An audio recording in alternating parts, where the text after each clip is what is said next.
এটা পরে আগে আমায় বলতে দিন।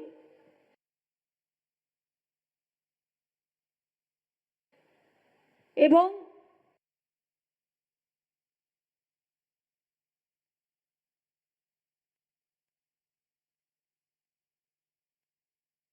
আমাকে তুমি শুধু বলো বাগডোগরা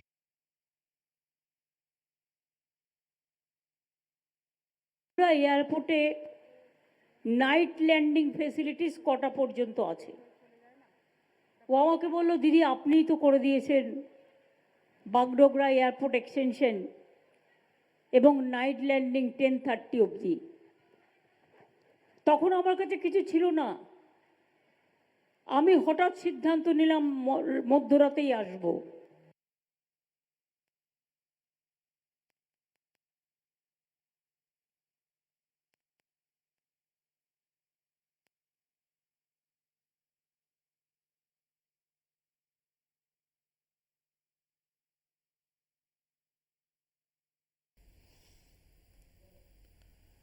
এর আগে ছিলেন আলিপুরদুয়ার লোকসভার অন্তর্গত কোচবিহার জেলার তুফানগঞ্জ, সেখান থেকে মুখ্যমন্ত্রী চলে এসেছেন জলপাইগুড়ি শহরে, এবং জলপাইগুড়ি শহরে তাঁর এই জনসভা, এই কেন্দ্রে তৃণমূল কংগ্রেসের প্রার্থী নির্মল রায়।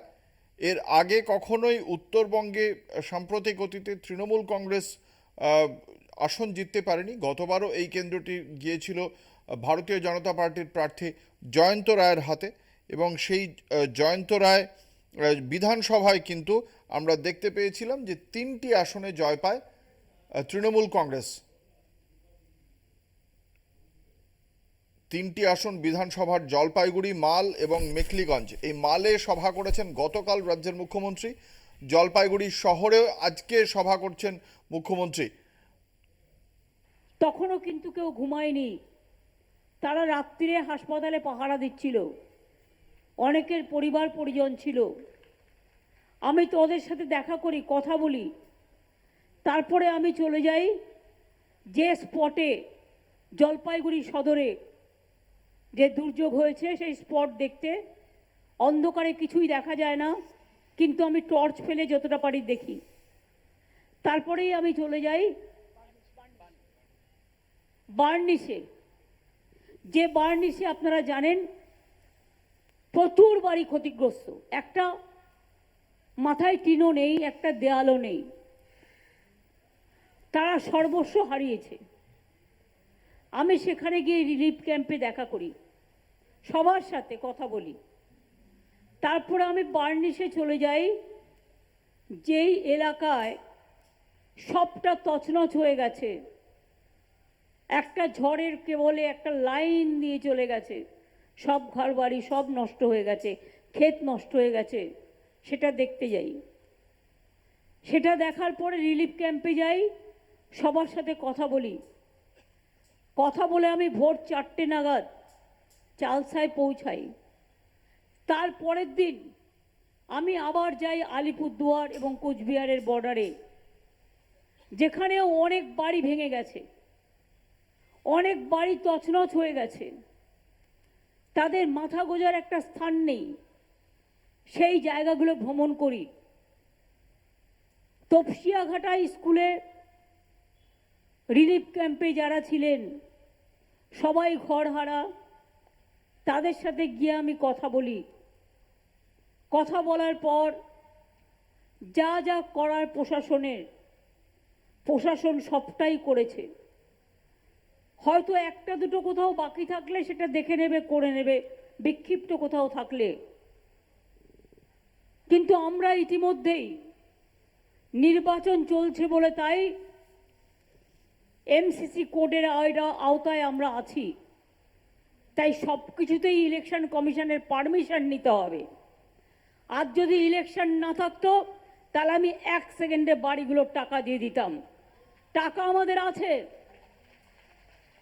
টাকা প্রশাসন রেডিও রেখেছে, কিন্তু ইলেকশন কমিশনকে আমাদের চিঠি লিখে পারমিশন নেবার জন্য বলা হয়েছে। আমি ইলেকশন কমিশনের কাছে রিকোয়েস্ট করব, বিজেপির কথা শুনে দেরি করবেন না। মানুষগুলো আশ্রয়হীন অবস্থায় আছে, টাকাটা আছে, আপনারা পারমিশনটা শুধু দিন। টাকাটা আমি হাতে করে দেবো না, আমার পার্টিও দেবে না, প্রশাসন টাকাটা দিয়ে আসবে। এতে বিজেপির আপত্তি কোথায়? বিপদে থাকে না, দুর্যোগে থাকে না, দুর্ভোগে থাকে না, আবার বড় বড় কথা বলে। ত্রাণ নিয়ে বঞ্চনা কোথায় হয়েছে? মানুষ যখন বিপদে পড়ে তখন সব মানুষকে একভাবে দেখতে হয়। আমরা কখনো বঞ্চনা করি না। এখানে প্রধানমন্ত্রী এলেন গতকাল, তিনি অনেক বিরুদ্ধে কথা বলেছেন, কিন্তু জলপাইগুড়ির কথা তো একবারও বলেননি। আলিপুরদুয়ারের মানুষগুলো এত বিপদে আছে, একবারও বলেননি। তখন কি মোদি কা গ্যারেন্টি কোথায় গেল? জায়গা ছিল না বলবার, ভুলেই গেছিল। কারণ টুইট তো পার্টি থেকে করে, আর আমি তো নিজে ফিজিক্যালি পৌঁছাই। এর আগেও জলপাইগুড়ির মানুষ জানেন, জলপাইগুড়ি সদরের মানুষ কিভাবে আপনাদের রাস্তায় জল উঠে আসতো। গৌতম দেবকে দিয়ে তখন 6 কোটি টাকা 11 কোটি টাকা খরচ করে কালজনি নদীর ওই পাড়গুলো আমরা বাঁধিয়ে দিই, করলা নদী। এবং আপনারা জানেন 2 বছর আগে মালবাজারে যখন নদীর জলে হঠাৎ করে ভুটান থেকে আগত নদীর জলে অনেক মানুষ প্রাণ হারায়, আমি কিন্তু সেখানেও ছুটে এসেছিলাম এবং তাদের যা সাহায্য করার, তাদের পরিবার পরিজনের সাথে কথা বলার আমি কিন্তু করেছি। এটা আমার আজকের কাজ নয়, চিরকালের কাজ। জলপাইগুড়ির মানুষ, আপনাদের যদি আমি জিজ্ঞেস করি, আমাদের এই 12 বছরে আমরা যা কাজ করেছি, আর বিজেপির লোকেরা শুধু জিতে গেছে, এমপি ইলেকশনে বারবার, এমএলএতেও অনেক সিট নিয়ে গেছে, কিন্তু বলুন তো আজ পর্যন্ত একটা কাজ করেছে? জলপাইগুড়ির সার্কিট বেঞ্চ আমরা করেছি, টাকা পয়সা আমরা দিয়েছি, কোর্ট পারমিশন দিয়েছি। জলপাইগুড়ি জেলা হসপিটাল আমরা করেছি, মেডিকেল কলেজ আমরা করেছি, বিশ্ব বাংলা ক্রীড়াঙ্গন কেন্দ্র আমরা করেছি, উত্তরকন্যা রাজ্যের সেক্রেটারিয়েট আমরা করেছি, ভোরের আলো আমরা করেছি, বেঙ্গল সাফারি আমরা করেছি, বানারহাট ক্রান্তি নতুন ব্লক আমরা করেছি, জয় সেতু আমরা করেছি, ইউনিভার্সিটি ক্যাম্পাস আমরা করেছি, পঞ্চান বর্মন নামে ইউনিভার্সিটি আমরা করেছি, পঞ্চানন বর্মন নামে খালসামারিতে আরেকটা ইউনিভার্সিটি ক্যাম্পাস হচ্ছে। রাজা, আপনারা জানেন, চিল্কা রায়ের বড় মূর্তি করে দিতে বলেছিল, তাও করে দিয়েছি। রাজবংশী একাডেমি করে দিয়েছি, কামতাপুরী একাডেমি করে দিয়েছি, মাইনরিটি একাডেমি করেছি, বোর্ডেও অনেকগুলো বোর্ড করে দিয়েছি। এবং শুধু তাই নয়, কত টুরিস্ট কটেজ তৈরি হয়েছে, তরাই ডুয়ার্সে হোমস্টে কত তৈরি হয়েছে, হিন্দি কলেজ বানারহাটে করে দিয়েছি, মাটিগাড়া ফাঁসি দেওয়া ওখানেও আছে, বাকিটা কি আছে? আইটিআই করে দিয়েছি, পলিটেকনিক করে দিয়েছি, জলপাইগুড়ি রাস্তা ভুটান এবং বাংলাদেশ রাস্তায় যাওয়া যায় সেটাও আমরা করে দিয়েছি। অনেক দিন কাজ বন্ধ ছিল, একটু দেরি হয়েছে, ধূপগুড়িতে একটা প্রবলেম ছিল আর ইসলামপুরে একটা প্রবলেম ছিল, সেটাও করে দিয়েছি। ধূপগুড়িতে যখন আমি আমাদের প্রার্থী করলাম নির্মল বাবুকে, তিনি মানুষকে কথা দিয়েছিলেন যদি আমি জিতি আমি ধূপগুড়িকে সাব ডিভিশন আমরা করিয়ে দেব। আমাকে বললেন, মানুষ জেতালেন, মানুষ কথা দিয়েছে মানুষকে, আমি সঙ্গে সঙ্গে ধূপগুড়ি সাব ডিভিশন করে দিলাম, বানারহাট ক্রান্তি ব্লক করে দিলাম, ধূপগুড়ি মহকুমা করে দিলাম। এবার আপনারা জানেন বেঙ্গল সাফারি থেকে শুরু করে 100 বেডের হসপিটাল থেকে শুরু করে চ্যাংড়াবান্ধা রেল লাইন কে করেছে? চ্যাংড়াবান্ধা মালবাজার আমি করেছিলাম। জলপাইগুড়ি ঝগিগোপা ময়নাগুড়ি কে করেছে? আমি করেছি। আলিপুরদুয়ার নতুন স্টেশন কে করেছে? আমি রেল মিনিস্টার হিসেবে টাকা দিয়েছি। জলপাইগুড়ি স্টেশন করেছি, নিউ জলপাইগুড়ি করেছি। আর মনে রাখবেন, সারা ভারতবর্ষে মাত্র 20টা রেলওয়ে রিক্রুটমেন্ট বোর্ডের সেন্টার ছিল। আমি শিলিগুড়িতে নতুন করে করে দিয়েছি, যাতে নর্থ বেঙ্গলের ছেলেমেয়েরা এখানে সুযোগ দিতে পারে পড়াশুনো। এরকম অজস্র কাজ আগেও তো আপনারা দেখেছেন। 34 বছর সিপিএম ছিল, জ্যোতিবাবু আসতেন, হলঙে ঘুরতেন, চলে যেতেন। আমি তো গেলে চা বাগানের ড্রেস পরে চা পাতাও তুলি, চায়ের দোকানেও যাই, মানুষের বাড়িতেও যাই, মন্দিরেও যাই, মসজিদেও যাই, গুরুদ্বারাও যাই, গির্জায়ও যাই, ধামসা মাদলও বাজাই, আদিবাসী মেয়েদের সাথে নৃত্যও করি। আর বাংলার সংস্কৃতি, রাজবংশী ভাই বোনেদের সংস্কৃতি, ভাওয়াইয়া, সবটাই করি। তো সবটাই যদি আমরা করি, ইলেকশনের সময় মোদিবাবু আপনি এসে ভাষণ দেবেন, আপনার গ্যারেন্টি কি সংবিধান পুরোপুরি ভেঙে দেওয়া? আম্বেদকরের নাম যাতে না থাকে, বিরসা মুন্ডার নাম যাতে না থাকে, গান্ধীজির নাম যাতে না থাকে, নেতাজির নাম যাতে না থাকে, রবীন্দ্রনাথের নাম যাতে না থাকে, নজরুলের নাম যাতে না থাকে, পঞ্চানন বর্মার নাম যাতে না থাকে। আরও বিশিষ্ট অনেক মানুষ আছে বিভিন্ন জেলায়, সংস্কৃতিপ্রেমী মানুষ। ভারতবর্ষের সংস্কৃতি শেষ করে দিয়েছে, দেশটাকে বিক্রি করে দিয়েছে। গ্যাসের দাম কত? আবার নির্বাচন হয়ে যাবে, গ্যাস বেলুনের মতো বাড়বে। ইলেকশন এলে 200 কমে, আর ইলেকশন চলে গেলে 1000 টাকা বাড়ে।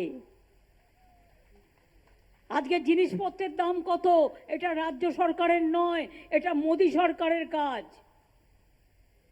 আপনারা কি জানেন, 1 এপ্রিল থেকে শুনেছি আমি, মেডিসিনের দাম বাড়িয়ে দিয়েছে। হিমোগ্লোবিন, হার্টের ওষুধ, অ্যান্টাসিড থেকে শুরু করে, ভিটামিন ওষুধ থেকে শুরু করে অনেক দামি দামি ওষুধ, তার দাম পর্যন্ত বাড়িয়ে দিয়েছে।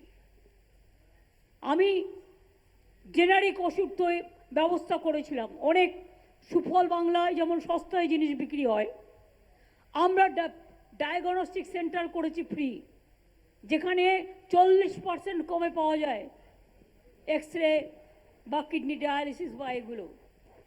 এছাড়াও জেনারিক মেডিসিন, যেটার দাম বাইরের অ্যান্টিবায়োটিক্সের দাম যদি 50 টাকা হয়, এটা আপনি 2 টাকায় পাবেন। এর জন্য ফ্রি প্রাইস মেডিসিন সব করে দিয়েছি। চা বাগানের জন্য পাট্টা দিচ্ছি আমরা, ইতিমধ্যে কয়েক হাজার লোককে দিয়ে দেওয়া হয়ে গেছে, বাদ বাকিও সবাই পাবেন। এমনকি লাইনের লোকেরাও যারা আছেন, যেখানে জায়গা অ্যাভেলেবেল আছেন, সেখানেও তারা পাবেন। चाय बागान का मजदूर खाली पट्टा ही नहीं, पट्टा भी मिलेगा, साथ में घर करने के लिए 1,20,000 रुपया भी मिलेगा। ये हमारा चाय सुंदरी प्रोग्राम का एक्सटेंशन है। 10 লক্ষ ফার্মার যারা চা চাষ করতেন, তাদের বন্ধ হয়ে গিয়েছিল পাতা বেচা। পরশুদিন তারা আমার কাছে এলেন, আমি তখন চালসাই ছিলাম। এসে আমাকে বললেন, দিদি हमारा 10 লাখ মজদুর বেকার হয়ে যায়গা, আমরা মরে যাব, আমাদের বাঁচান। আমি বললাম কি হয়েছে? বলল 2015-এ সেন্ট্রাল গভর্নমেন্ট একটা নোটিফিকেশন করেছিল, মোদিবাবুর সরকার, তাতে বলেছে গরিব লোকেরা যে পাতাগুলো তার ছোট ছোট 5 বিঘে জমির মধ্যে করে, সেখানে নানা রকম পোকামাকড় আছে, তাই ওগুলো আর নেওয়া যাবে না। এবার যারা পাতা কিনতো তারা বন্ধ করে দিল গত 3 দিন আগে। এরপর আমি সঙ্গে সঙ্গে ব্যাপারটা সবাইকে জানালাম, এবং আপনারা শুনলে খুশি হবে, আজ থেকে ওদের কাজ চালু হয়ে গেছে এবং 10 লক্ষ মজদুর বেঁচে গেছে। আমি খুশি, আমি তাদের সব পরিবারকে অভিনন্দন জানাচ্ছি এবং যদি কিছু সংশোধন করতে হয় তার জন্য 2 বছর সময় দেওয়া উচিত বলে আমি মনে করি এবং সেক্ষেত্রে আমরা করে দেব। চিংড়ি মাছ নিয়ে দীঘা থেকে অনেক চিংড়ি মাছ যায়, আমাদের সাগর থেকে যায়, সেই চিংড়ি মাছ নিয়েও একটা প্রবলেম হয়েছিল, তারপরে কিছুদিন বন্ধ ছিল, আমরা সেটাও রেকটিফাই করে আমরা সমাধান করে দিয়েছি। এরকম অনেক কাজ আমরা করেছি। আমরা কাজ করি আর এরা ভাষণ দেয়। আজকে আমার সাথে এখানে অনেক অনেক নেতা নেত্রীরা আছেন। আমি সব গ্রাম সেবা, সব পঞ্চায়েত সমিতি, সব জেলা পরিষদ, সব মিউনিসিপ্যালিটি, সব ব্লক প্রেসিডেন্ট, সব জেলা প্রেসিডেন্ট, কর্মাধিকারী, স্টুডেন্টস ফান্ড থেকে শুরু করে, ইউথ ফান্ড থেকে শুরু করে, মাইনরিটি থেকে শুরু করে, schedule caste schedule tribe OBC থেকে শুরু করে আমি সবাইকে অনেক অভিনন্দন জানাচ্ছি। আজকে আমার সাথে নির্মলবাবু যেমন আছেন, নির্মল চন্দ্র রায়, মনে রাখবেন যে মানুষটা 3 মাসের মধ্যে ধূপগুড়ির চেহারা বদলে দিতে পারেন, তিনি যদি যেতেন 6 মাসের মধ্যে বাদবাকি কাজগুলো আমি করে দেব। মহুয়া গোপে আছে, খগেশ্বর রায় আছে, ভোরের আলো তো ওর ওখানেই আমি করে দিয়েছি। কি করে ভোরের আলো করেছিলাম জানেন? জানেন না। 2011 সালে আমি ইলেকশনের সময় ইসলামপুরের একটা রাস্তা দিয়ে ভেতর দিয়ে আসছিলাম, গাজলডোবার পাশ দিয়ে। আমার জায়গাটা খুব পছন্দ হয়ে গেল। আমি বুঝতে পেরেছিলাম আমাদের সরকার আসবে। আমি আমার যে স্মার্ট প্যান্টপ ছিল আমি তাতে পুরো ছবিটা তুলে নিয়েছিলাম। এরপর যে ইলেকশন হয়ে গেল, আমি তদানীন্তন ফাইন্যান্স মিনিস্টার অমিত মিত্রকে ডাকলাম, ডেকে বললাম, এই দেখুন এটা গাজলডোবা আছে, এটা ভোরের আলো হবে। বললেন কি করে হবে? আমি বললাম কেন হবে না, একদিকে লেক আর একদিকে পাহাড়, অন্যদিকে কত পাখির কিচিরমিচির ডাক, কালিম্পং কাছে, জলপাইগুড়ি কাছে, শিলিগুড়ি কাছে, এটা করতে হবে। তারপরে দেখুন আমরা কটেজ করে দিয়েছি, আমরা হেলিপ্যাড করে দিয়েছি। আমরা শিলিগুড়ি থেকে যখন আমি গিয়েছিলাম আমার 1.5 ঘন্টা টাইম লেগেছিল, তারপরে আমরা একটা ফ্লাইওভারও করে দিয়েছি যাতে 45 মিনিটের মধ্যে পৌঁছে যায়। এবং আপনারা শুনলে খুশি হবেন, ওখানে ইন্দ্রনীল জানেও, ট্যুরিজম মিনিস্টার, আগেই সিদ্ধান্ত হয়েছে আরও 3-4টে বড় বড় প্রোগ্রাম ওখানে হচ্ছে, অর্থাৎ আরও প্রায় 100-150 কটেজ তৈরি হবে, কারণ লোকে গিয়ে জায়গা পায় না। যুব নিবাস থেকে শুরু করে সব করা হয়েছে। কোথায় করা হয়নি? চালসা ডেভেলপড হয়নি, মেখলিগঞ্জ ডেভেলপড হয়নি, মেখলিগঞ্জের ওই যে হিল বর্ডার, তিস্তার, হলদিবাড়ি ডেভেলপমেন্ট বর্ডার, চ্যাংরাবান্ধা মালবাজার 1966 সালে বন্ধ হয়ে গেছিল, সেগুলোকে টোটাল করে দিয়েছিলাম আমি। এখানেও 2টো নতুন সরকারি ইন্ডাস্ট্রিয়াল পার্ক হচ্ছে, ডাবগ্রাম, আমবাড়ি, ফালাকাটা। রাজ্য সরকারের সহায়তায় 3টি প্রাইভেট ইন্ডাস্ট্রিয়াল পার্ক, ফুলবাড়ি, শিল্পব্রত, শিল্পাঙ্গন হচ্ছে। এখানে 22,000 লোক কাজ করে এমএসএমই সেক্টরে। এছাড়াও মনে রাখবেন ভুটান, বাংলাদেশ, নেপাল কানেক্ট করার সাথে সাথে ইন্ডিয়া, আমরা রক্তি নদীর সেতুও করে দিয়েছি। এরকম জলপেশ শিব মন্দির আপনারা তো গেছেন, 5 কোটি টাকা দিয়েছি ওটা ডেভেলপমেন্ট করবার জন্য। দুর্গেশ নন্দিনী মন্দির সেটাও করে দেওয়া হয়েছে। এরকম দেবী চৌধুরানী, অনেক কাজ আছে।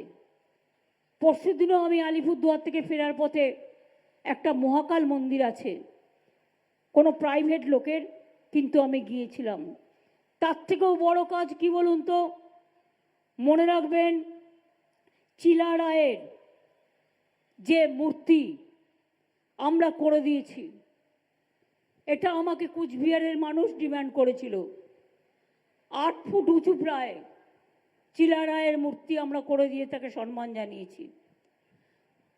জিতেন রায় মেডিকেল কলেজ তার নামে হয়েছে।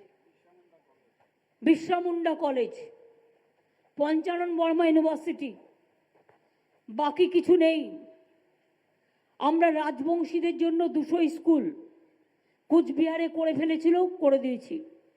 আমি আলিপুরদুয়ারে, জলপাইগুড়িতেও বলেছি, যারা সাদ্রি ভাষায় কথা বলেন সিলেবাস তৈরি করুন, আপনাদের জন্য দরকার হলে আমরা 100 স্কুল করে দেবো, কারণ এটা বাজেটে বলা আছে। কোনটা আপনারা পান না মা বোনেরা বলুন তো? মোদি আপনাদের কি দেয়? বিজেপি আপনাদের কি দেয়? শুধু ভাষণ দেয়, ভাওতা দেয়, মিথ্যা কথা বলে, অত্যাচার করে, অনাচার করে, মেয়েদের ওপর অত্যাচার করে, আর দেয় কি দেয়? ক্যা দেয়, ক্যা ক্যা। আপনি বিদেশি হয়ে যাবেন তাই। আর কি দেয়? এনআরসি দেয়, আপনাকে খুন করে অথবা আপনাকে তাড়িয়ে দিয়ে আপনাকে ডিটেনশন ক্যাম্পে আসামের মতো রেখে দেবে। মনে রাখবেন, আমরা থাকতে আমি কেউ করতে দেবো না, এনআরসিও করতে দেবো না, টুফা করতে দেবো না। প্রয়োজনে দেব মোরা 1 নদী রক্ত, হোক না পথের বাধা প্রস্তর শক্ত। লড়েंगे करेंगे जीतेंगे और बीजेपी को हराएंगे, ये हमारा एक ही काम है। ইতিহাস ভুলিয়ে দিয়েছে। ইতিহাসে গান্ধীজির আর পাত্তা নেই, নেতাজির পাত্তা নেই। রবীন্দ্রনাথের বাড়ি নাকি শান্তিনিকেতনে বলে, জোড়াসাঁকো ঠাকুর বাড়ি। আপনারা জানেন বিদ্যাসাগরের মূর্তি কিভাবে ভেঙেছিল এরা। এরা কত অন্যায় করেছে, কত অত্যাচার করেছে। আর দুর্নীতির কথা বলে, পঞ্চায়েত তো সব রাজনৈতিক দলের আছে, আমাদের একা নয়। মনে রাখবেন, বিজেপিরও অনেক পঞ্চায়েত আছে, তারা ধোয়া তুলসী পাতা নয়। কেউ যদি কোথাও অন্যায় করে থাকে, আমরা তার টাকা ফিরিয়ে দিয়েছি এবং তার বিরুদ্ধে শাস্তি দিয়েছি। কিন্তু এবার মোদিবাবু বলুন, আপনি 355টা টিম বাংলাকে বেইজ্জত করবার জন্য পাঠিয়েছেন, তারপরেও আজ 3 বছর 100 দিনের কাজের টাকা আমাদের কেন নেই? আমরা 1 নম্বরে ছিলাম ভারতবর্ষে। হিংসা। গ্রামীণ আবাস যোজনায় 3 বছর ধরে বাড়ি দেয় না, আমরা 42,000 বাড়ি আগে করে দিয়েছি, আর 11 লক্ষ বাড়ির লিস্ট দিয়েছি। সেই লিস্ট নিয়ে লজ্জাও করে না। এদের তো একটা কান কাটা নয়, 2টো কানই কাটা। কিরকম বলুন তো? এই দেখুন, একটা দরখাস্ত দেখাচ্ছি। বিজেপি কল সেন্টার থেকে ফোন করে বলছে লিস্টটা আমাদের দেওয়া, আমরা স্কুটিনি করে 11 লক্ষ নাম পাঠিয়েছি আবাস যোজনার জন্য, বাংলার বাড়ি। বলছে आप बीजेपी कॉल सेंटर में नाम लिखाओ तो चुनाव का बाद आपको मिलेंगे। আমি ওদের বলি, ওরে হরিদাস, তোরা মিথ্যে কথা বলে যা, আমরা বাজেটে বলেই দিয়েছি আমরা মে মাসের পর থেকে ওটা দিয়ে দেবো। তার কারণ তোদের ভিক্ষা আমরা চাই না, তোদের দয়াও আমরা চাই না, আমরা মানুষকে ভালোবাসি, মানুষই আমাদের গ্যারেন্টি। অত্যাচার, অনাচার আর সাথে রয়েছে ভ্রষ্টাচার। বড় বড় কথা বলে। আমি যদি একটা বলি আপনাদের, কোচবিহারের প্রার্থীকে, না না না সিপিএম বিজেপির, ওই দেখুন, আমি বলছি না, চোর ডাকাত গুন্ডা ভ্রষ্টাচারে ভর্তি, সারা দেহ কালোতে ঢাকা। আরে তৃণমূল তো মানুষের আলোতে ঢাকা। বলুন আপনারা, এত কেস থাকলে কেউ হোম মিনিস্টার হতে পারে? কি কেস নেই? মার্ডার কেস থেকে শুরু করে, দাঙ্গার কেস থেকে শুরু করে, ভাওতার কেস থেকে শুরু করে, গুন্ডামির কেস থেকে শুরু করে, ডাকাতির কেস থেকে শুরু করে, চিটিংবাজের কেস থেকে শুরু করে, তাকে আদর করে মোদিবাবু বলছেন दुर्नीतिबाज को हम चुन चुन के देखेगा। क्या देखेगा? पहले अपना घर को देखो, पहला बीजेपी को देखो। যে বিজেপি করবে সাদা, আর তৃণমূল লড়ছে বলে তৃণমূল কালো। আরে তোমার কাছে তৃণমূল কালো হতে পারে, তৃণমূল তো জ্বালবে মানুষের আলো, এটা মাথায় রাখবে। আর বিজেপি একটা ভাওতাবাজ পার্টি, একটা ঝুমলা পার্টি, একটা অত্যাচারী পার্টি। সন্দেশখালি নিয়ে বলেছেন, সন্দেশখালিতে একটা মা বোনও মারা যায়নি। আমি চাই না কেউ মারা যাক। আমার কাছে কিছু কমপ্লেন এসেছিল, অ্যারেস্ট করিয়েছি। আমার কাছে যখন কমপ্লেন আসে ওটাও বিজেপি কায়দা করে করেছিল, এবং আমরা কিন্তু তাতে আমাদের লোককে অ্যারেস্ট করেছি। আমরা তাদের জায়গা যে যেটুকু নিয়েছিল ফেরত দিয়ে দিয়েছি। আমরা তাদের জমি জায়গা যদি কেউ লোকালি পঞ্চায়েত থেকে করে থাকে সব ফেরত দিয়ে দিয়েছি। কিন্তু মোদিবাবু আপনি বলুন, সাক্ষী যে দেশের হয়ে কুস্তি লড়ে আন্তর্জাতিক পুরস্কার পেল, আপনি তাকে যে অত্যাচার করলো তাকে দলের নেতা করে দিলেন, কি অ্যাকশন নিয়েছেন? একটা এফআইআর করেছেন? জিজ্ঞেস করুন, বিলকিসকে যখন হত্যা করা হয় আপনি কি নাক ডেকে ঘুমোচ্ছিলেন?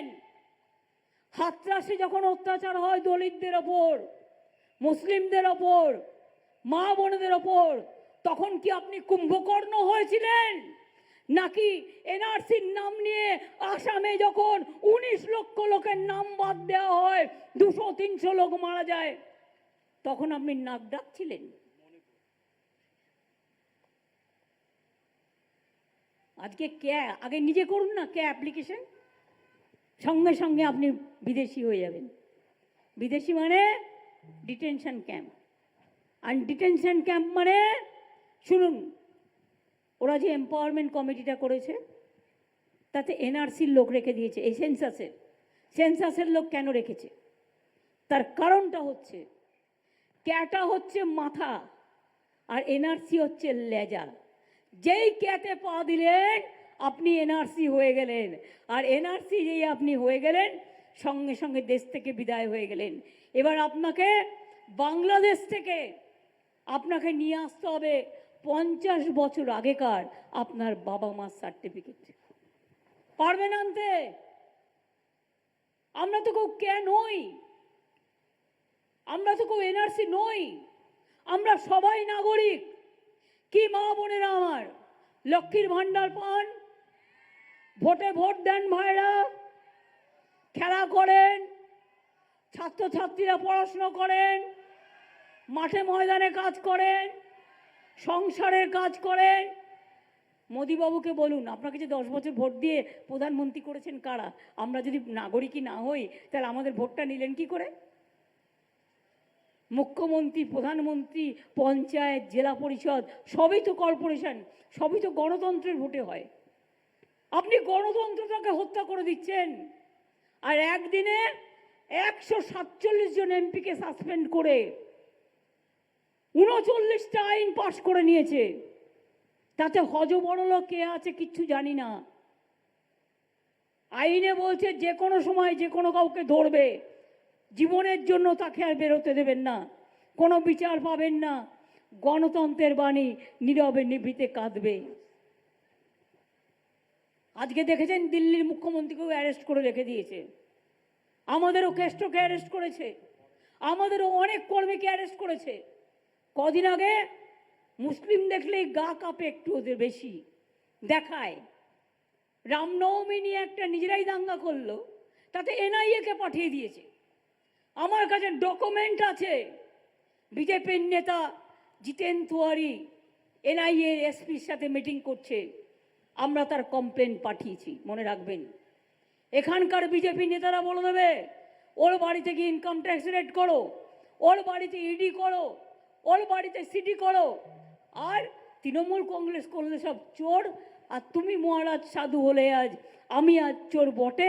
তোমার পকেট ভর্তি কালো টাকায়, তোমার সারা শরীর ঢেকে গেছে কালো টাকায়।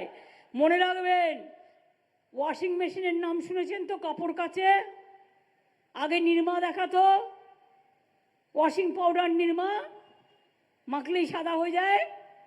একটা কালোকে আপনি ঢুকিয়ে দিন মেশিনে, সাদা হয়ে বেরিয়ে আসবে। বিজেপি করলেই Bhajpa washing machine, washing machine Bhajpa, washing machine Bhajpa, washing machine Bhajpa. আর এদের সাথে জুটেছে সিপিএম, কংগ্রেস আর একটা মুসলিম পার্টি। আমি আপনাদের বলি, তৃণমূল কংগ্রেস ইন্ডিয়ান অ্যালায়েন্সের সাথে দিল্লিতে আছে। দিল্লিতে তৈরি করব আমরাই, বাংলায় পথ দেখাবে। কিন্তু এখানে আমাদের লড়াই করতে হচ্ছে সিপিএমের বিরুদ্ধে, কংগ্রেসের বিরুদ্ধে, বিজেপির বিরুদ্ধে, আর ওই নতুন গজিয়ে ওঠা বিজেপির সাকরেদ ওই একটা মুসলিম পার্টি আছে তার সাথে। সুতরাং আপনারা দয়া করে ভোটটা ভাগ করবেন না।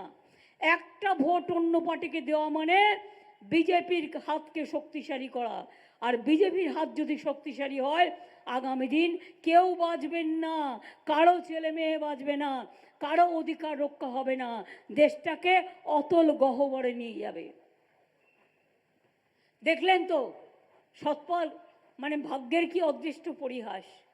যিনি গভর্নর ছিলেন তখন জম্মু কাশ্মীরে, তিনি বলে দিলেন পুলওয়ামা ঘটনা তো আসলে পুলওয়ামা নয়, এত লোক জীবন দিল, আমরা সবাই শোক করলাম, আমরা দেশকে ভালোবাসি বলে। আর তারপরে গভর্নর বলে দিচ্ছে এটা তো সাজানো ঘটনা, বললেন বলে তার বাড়িতে গিয়ে আবার রেড করে এলো। প্রতিবারই কিছু না কিছু করতে হবে, আর কিছু করতে না পারলে আপনার বাড়িতে ছাড় পোকা ঢুকিয়ে দেবে, যাতে কুটুস কুটুস করে কামড়ায়। তাই আপনাদের বলবো, খেলা হবে। এই ছাত্র যৌবন কোথায়? মা বোনেরা লক্ষ্মীর ভান্ডার পেতে শুরু করেছেন তো? 500 টাকাটা 1000 পাচ্ছেন তো? কয়েকটা বাকি আছে, আস্তে আস্তে স্ক্রুটিনি করা হচ্ছে। আর 60 বছর যাদের হয়ে গিয়েছিল তারাও কিন্তু 6 লাখ আছে সংখ্যায়, তারাও কিন্তু লক্ষ্মীর ভান্ডার পাবেন। তার কারণ আমরা বলে দিয়েছিলাম যতদিন বাঁচবেন ততদিন পাবেন। এটা ওদের নয়, এটা আমাদের প্রোগ্রাম। আমি দেখছি মালদার একটা এমপি দেয়াল লিখছে, বিজেপি এক্স এমপি, 3000 টাকা পেতে গেলে লক্ষ্মীর ভান্ডার, ওনাকে ভোট দিন। হরিদাস, 1 পয়সা দেবার ক্ষমতা নেই, আর প্রোগ্রামটাই তোর নয়, তা তুই দিবি কোত্থেকে? এত মিথ্যা, এত মিথ্যাচার, এত দুরাচর, এত দুর্যোধন দুঃশাসনের দল, এত রাবণের দল। শুধু দাঙ্গা লাগানো এদের কাজ, সংকট করা কাজ, মানুষ মরা কাজ, মহিলাদের বিয়োজ্জত করা কাজ। আর আজকে সারা পৃথিবী বলছে বেকার সংখ্যা সবচেয়ে বেশি ভারতবর্ষে। মোদি কাউকে চাকরি তো দেয়নি, উপরন্ত সব কেড়ে নিয়েছে। 2 কোটি লোককে চাকরি দেবো বলেছিল, কেউ পায়নি। 15 লক্ষ টাকা করে ব্যাংক অ্যাকাউন্টে দেবে বলেছিল, কেউ পেয়েছেন? কি মা বোনেরা 1 লক্ষ পেয়েছেন? 2 লক্ষ পেয়েছেন? 3 লক্ষ পেয়েছেন? 4 লক্ষ পেয়েছেন? 5 লক্ষ পেয়েছেন? 6 লক্ষ পেয়েছেন? 7 লক্ষ পেয়েছেন? 8 লক্ষ পেয়েছেন? 9 লক্ষ পেয়েছেন? 10 লক্ষ পেয়েছেন? তাহলে 15 লক্ষটা আসবে কোত্থেকে? 1 টাকাও দেয় নাই। ভোটের সময় লুকিয়ে লুকিয়ে কিছু টাকা দেবে। মনে রাখবেন ওটা ওদের টাকা নয়, পাপের টাকা, আপনার টাকা। টাকার পরিবর্তে ভোট দেবেন না। আপনাদের সম্মান সবচেয়ে বড়, নিজস্বতা সবচেয়ে বড়, একটা মা মহিলার শঙ্খধ্বনির আওয়াজ সবচেয়ে বড়, একটা ধামসা মাদলের আওয়াজ সবচেয়ে বড়, একটা গরিব মানুষের ক্ষমতা সবচেয়ে বড়। তাই এগিয়ে আসুন আমার ছাত্র যৌবন। আপনাদের জন্য রইল অনেক অভিনন্দন, আপনাদের জন্য রইল শুভনন্দন, আপনাদের জন্য রইল হৃদয়ের প্লাবন। ভালো করে কাজ করুন, মাথা তুলে দাঁড়ান। মা বোনেদের বলবো, মা বোনেরা আজকে আপনারা গর্বিত। মেয়েরা কন্যাশ্রী পাচ্ছে, কেউ শিক্ষাশ্রী পাচ্ছে, কেউ সবুজ সাথী সাইকেল পাচ্ছে, কেউ স্মার্টফোন পাচ্ছে। ওরা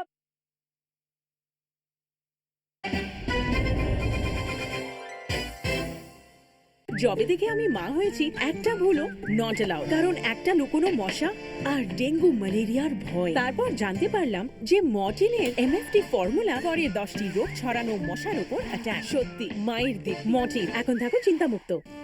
এটা কি? ডেটল। এর দ্বারা কি হবে? কিচ্ছু হবে না। এর দ্বারা কি হবে? এর দ্বারা কিচ্ছু হবে না। যখন ডেটল দ্বারা কিছু হবে না, তাহলে রোজ ডেটল কেন ব্যবহার করো? কারণ রোগ বহনকারী জার্মস যদি আমাদের থেকে দূরে থাকে তাহলে তারা আমাদের কিছু করতে পারবে না। যে সমস্ত ঘরেতে রোজ ডেটল ব্যবহার করা হয় সেখানে লোকজন কম অসুস্থ হয়ে থাকে। আপনজনদের সুরক্ষা রোজ একটুখানি ডেটল দ্বারা। কে বদনাম করো, এটাই ওদের কাজ। আর আমাদের কাজ বাংলাকে মাথা উঁচু করে দাঁড় করানো। উত্তরবঙ্গে সারা পৃথিবীর লোক আসুক, আমি চাই। সারা বাংলায় সারা পৃথিবীর লোক আসুক, আমরা চাই। এবং আমরা চাই বাংলার মাটি, বাংলার জল, বাংলার বায়ু, বাংলার ফল পূর্ণ হোক, পূর্ণ হোক, পূর্ণ হোক। হে ভগবান, সারে জাহা সে আচ্ছা হিন্দুস্তান হামারা। মনে রাখবেন, একই বৃন্তে দুটো কুসুম। হিন্দু মুসলমান, একজন তার জয়মণি, আরেকজন তার প্রাণ। জহর, জয় জহর প্রোগ্রামও আমাদের আছে, তপশিলি বন্ধুও আছে, সব প্রোগ্রাম আছে। যতটা পেরেছি ততটা করতে পেরেছি। আগামী দিন আবার যদি টাকা জোগাড় করতে পারি আবার দেখব। বিশ্বাস আছে তো? ভরসা আছে তো? আমি কোনোদিন মানুষকে ঠকাই নাই। আমি মনে করি কথা দিয়ে কথা রাখাটা কাজ। আমি মানুষকে ঠকানোর থেকে আমার মৃত্যু হওয়া ভালো। আমি যা বলি সেটা করি, এবং যেটা বললাম আজীবন সেটা করে যাব। তার কারণ মমতার গ্যারেন্টি মোদির গ্যারেন্টির মতো মিথ্যাচার নয়। মমতার গ্যারেন্টি মমতা নয়, মামাটি মানুষ। এটা হচ্ছে মানুষের। আমি আমার প্রচার চাই না, আমি মামাটি মানুষের প্রচার চাই। মামাটি মানুষ ভালো থাকুক। অনেক অনেক ধন্যবাদ। জয় হিন্দ, বন্দে মাতরম, খোদা হাফেজ, ইনশাল্লাহ, জয় জোহার। খেলা হবে, খেলা হবে, খেলা হবে, জিততে হবে, জিততে হবে, জিততে হবে। ভোট হয়ে যাওয়ার পরেও যাতে মেশিনে চিক ঢোকাতে না পারে, ভালো করে পাহারা দেবেন। আর বিজেপি যদি বলে তোকে 50 লাখ টাকা দিচ্ছি, আমাকে চিক ঢোকাতে দে, অন্ধকার করে দিয়ে, শুনবেন না। বলবেন এটা তোমার টাকা নয়, সঙ্গে সঙ্গে টাকাটা প্রশাসনকে জমা দিয়ে দেবেন। কিন্তু মনে রাখবেন, ওদের কাছে মাথা নত করবেন না। পাপে কখনো বাপেরেও ছাড়ে না, ধর্মের কল বাতাসে নড়ে, এটা মাথায় রাখবে। জয় বাংলা, জয় বাংলা, জয় বাংলা, জয় বাংলা, জয় বাংলা। আমার আগামীকাল তপনে, বালুরঘাটে এবং হেমতাবাদে, রায়গঞ্জে মিটিং আছে। আমি কালকে ওয়েদার যেহেতু একটু খারাপ থাকবে, তাই আমি এখনই রায়গঞ্জে বেরিয়ে যাচ্ছি। আবার আসবো আমি এখানে। আমি ঈদের পরে 6-7 আমি বাঁকুড়া, পুরুলিয়া করব। কাল আমি এখানে রায়গঞ্জ করব, হেমতাবাদ আর তপন। পরশুদিন, কালকে প্রোগ্রাম করে আমরা কলকাতায় ফিরব। না সরি, আমি অন্ডালে ফিরব, কারণ আমার পুরুলিয়া বাঁকুড়া প্রোগ্রাম আছে। তারপরে আমি 8 তারিখ রাতে বাড়ি ফিরে যাব, কারণ 9 তারিখে আমার ইফতার আছে এবং 10 তারিখে ঈদ আছে। ঈদের দিন আমাকে প্রেয়ারে থাকতে হয় এবং অনেক এলাকা আমি ঘুরি। ওটা করে আমি 11 তারিখ ঈদের দিন বিকেলবেলায় চলে আসব আবার জলপাইগুড়ি চালসায়। তারপরে আমার প্রোগ্রাম আছে 12 এবং 13 তারিখ প্রোগ্রাম করে আমি চলে যাব কলকাতায়, কারণ 13 তারিখ রাতে আমাকে মা কালীকে পুজো দিতে হয়, পয়লা বৈশাখের আগের দিন। আমি প্রতিবার সবার হয়ে, মামাটি মানুষের হয়ে, আমি সতীপীঠে পুজো করি এবং মা কালী মন্দিরটা খুব ভালো সাজানো হচ্ছে, কখনো দেখতে যাবেন। আবার পুরীতেও একটা জগন্নাথের বড় মন্দির করে দিচ্ছি, যেটা একদম পুরীর জগন্নাথ মন্দিরের সমান হাইট। ঠাকুর এসে গেছে, কাজও হয়ে গেছে, একটু বাকি আছে দীঘায়। এবং আবার আসবো, দেখা হবে 14 তারিখ বিকেলে আবার আসবো, 13 তারিখে গিয়েই 14 তারিখ বিকেলে আবার চলে আসবো। 15-16 আমার এখানে প্রোগ্রাম আছে করে, 16 তারিখে শিলিগুড়িতে মিছিলও আছে, ডাবগ্রাম ফুলবাড়িতেও আছে। 13 তারিখে, 16 তারিখ ময়নাগুড়ি করে আমি শিলিগুড়ি যাব। তারপরে এমনি কুচবিহারেও প্রোগ্রাম আছে, রাজবাড়িতে, ওই রাসবাড়ি করে আমি দিনাটা হয়ে গেছে করে আমি দিনাটা তো হয়ে গেছে মনে হয়, আজকে ছিল না ওদের, আজকে তুফানগঞ্জে ছিল, দিনাটা আছে আর রাসবাড়ি আছে মনে হয় করে আমি আবার আসাম যাব। আসামে আমাদের 4 জন প্রার্থী লড়াই করছে। ওরা যখন এনআরসি ক্যায় নিয়ে বিপদে পড়েছিল আমরা ওদের পাশে ছিলাম, তাই ওরা আমাদের আবেদন জানিয়েছে, তাই তৃণমূল কংগ্রেস ওখানে 4টে সিটে লড়াই করছে। সেই জন্য আমি 17 তারিখ শিলচর যাব, তারপরে আবার শিলিগুড়িতে ফিরে আসব। আমার উত্তরবঙ্গ দক্ষিণবঙ্গ সবই আমার নিজের ঘরবাড়ি হয়ে গেছে, একদিন যাই আর একদিন আসি, একদিন যাই আর একদিন আসি। ভালো থাকবেন, সুস্থ থাকবেন, সুন্দর থাকবেন। আর সব নেতাদের বলে গেলাম একসাথে ভালো করে কাজ করবার জন্য। আমি কোনো এক্সকিউজ শুনবো না, আমি কালো কেউ ফর্সা আমি দেখতে চাই না, আমরা সবাই সমান এটা আমরা দেখতে চাই। মানুষ যাতে ভালোবাসে সেই কাজটা করতে হবে। অনেক অনেক ধন্যবাদ, নমস্কার। মা বোনেরা খুব ভালো থাকুন। যাবার আগে একটু শঙ্খধ্বনি উলুধ্বনি হবে।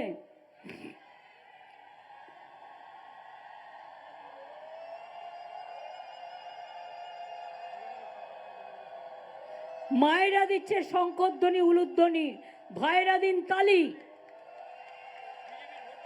আর আগামী 19 তারিখে বিজেপির ভোট বাক্স করে দিন খালি। জয় বাংলা, জয় বাংলা, জয় বাংলা।